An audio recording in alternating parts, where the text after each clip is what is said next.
What's happening, guys? It's Shannon from SP88 and I'm here on the Ford Fiesta trying to get the alarm to stop going off. It's very, very bad. Let's have a look.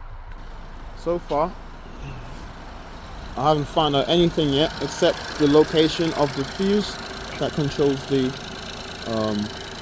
alarm. It goes into this one here, so the third yellow fuse. Okay, if I put it in, if you notice here, the lights are flashing. Hazard lights are flashing, so the alarm should be going off at this point. I've got no control on the hazards, no control on the indicator. I've removed the fuse for the horn, so that's why it's not going off at the moment. Okay, the boot's open. I never opened it. Well, now it's stuck shut, and I don't think that the button for the central locking is working, but I think it's working on the key, which is good. Yeah, that works. There's a strong smell of wetness in this car. Alright, let me just put the fuse back in so you can hear what it's doing, and then I'm going to stop the video, figure out what's wrong, and then come back to you guys. So this is the fuse. As soon as I put it in, shit, don't want to go in.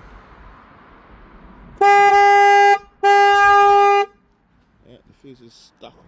That fuse is just setting the alarm up. The bonus are down in here, and I don't know if it's a simple 2-pin horn, which means it's just being sent power from something, or not. But that's where we're at the moment. These are the faults in the body control module. So we've got a heated rear defogger switch, cabin lock unlock switch which isn't working, couldn't open the boot, left hand low beam circuit, and hazard light switch connection. So a few faults, man. Okay guys, guess what? I think I found a problem. Seems like water is the reason. This is the body control module down here. This one here is the accessories protocol interface, if you didn't know. Controls the screen up the top. But I'm starting disconnecting the BCM, and if you look, there's water in there. There's water here, so I'm just going to give it a little tap. You can see that water fall out.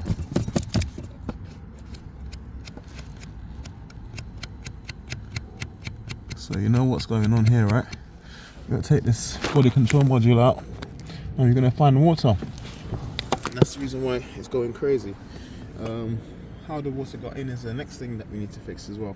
I'm going to speak to the customer and give an idea where we're at, and if find out if he wants me to go further. But yeah, man. We've got water in this BCM.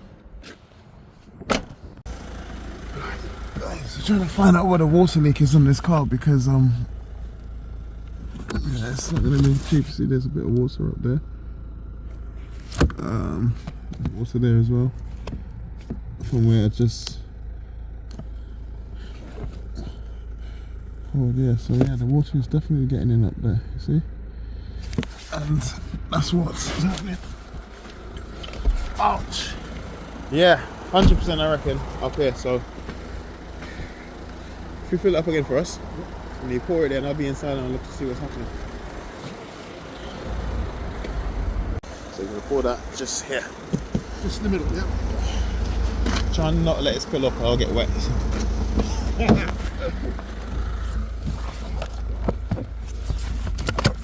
I'm just looking to see if water's gonna get in the car now.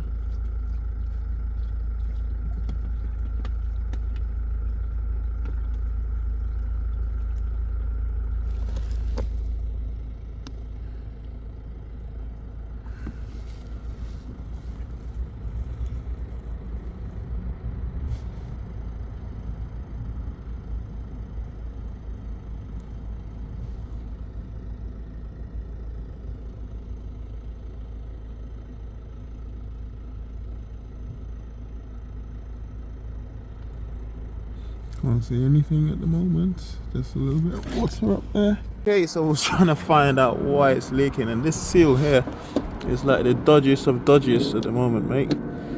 What's going on here? The seal is damaged. It's really damaged, and someone's tried to fix it.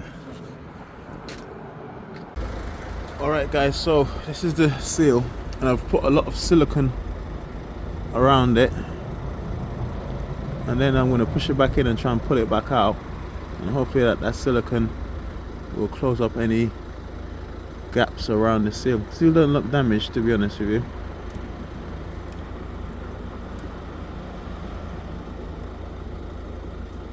You're going to really get some silicone in there,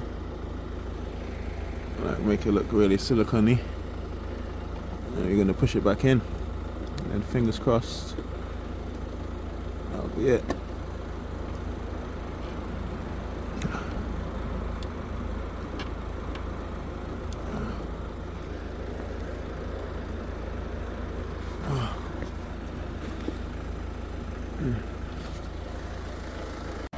Alright, so I've just siliconed it up, rub that sealant, rub that stuff in proper,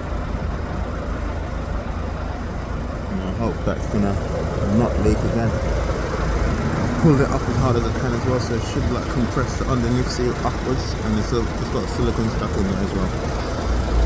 So now we're looking at replacing the BCM and having it programmed. Ford hasn't quoted the price of the BCM yet. They said they're going to call back, but the labour to reprogram the BCM, which can only be done if you have two keys. If you don't have two keys and you only have one, it will cost you £465 plus VAT plus the price of the BCM. Alright guys, I'm going to put this car back together, and unless I find a guy that can program Ford BCMs, this guy's going to have to go to the dealer. The next thing that we've got to think about is the seal. This seal diverts the water from the windscreen away from in here into this area here.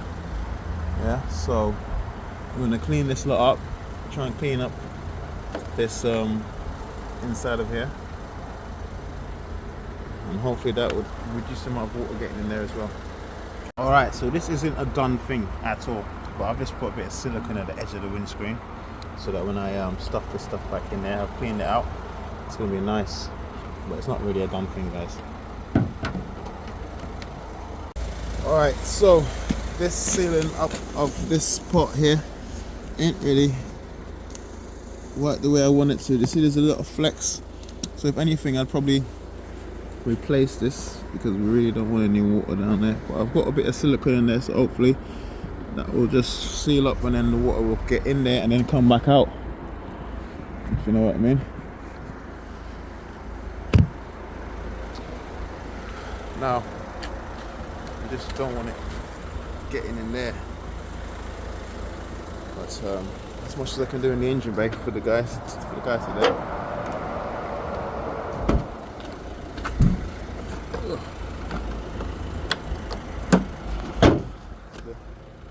Nice little fashion.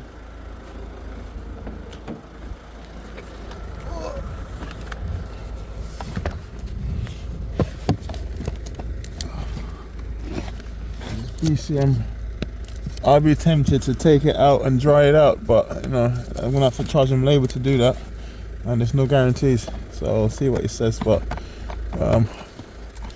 we really decided that, yeah, central locking started working again. That's good. I mean, we could probably dry out this BCM, man. I'll see what he says when he comes back.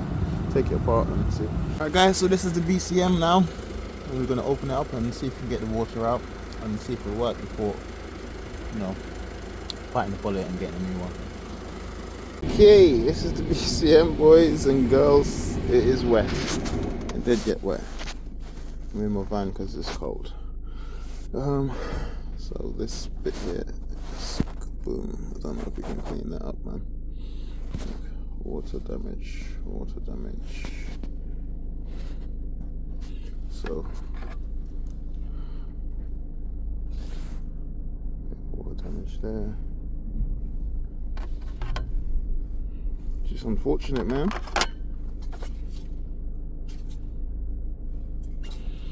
What I'm going to do is spray it down with some WD-40. I don't even have any contact cleaner, which is a shame. Damn.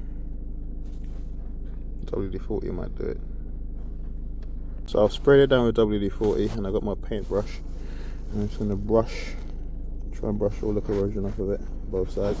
Fingers crossed we're gonna get a result. Guys, the cleanup mission failed. It looks really clean and stuff, but you see I've got a pin that's come off from right here, and I can't get it back in. Don't know how. I cleaned it up pretty nicely though, but failed. Because that one just fell out. I noticed that it was a bit higher than the others. Gave it a wiggle and it just fell off, man. Maybe someone can repair it, but we have not been successful, unfortunately. Okay, so it's gone back together minus one pin. Let's see what happens now. This is the numbers. Let me take these numbers. So I wasn't successful. The alarm still goes off and stuff. The car still runs even though that pin's out.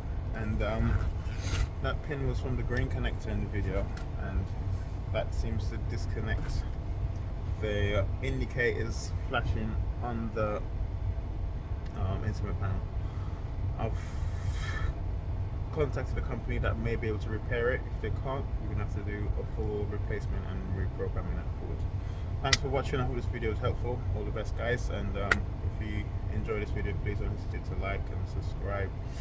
Drop a comment in there if you know someone that could possibly repair this issue.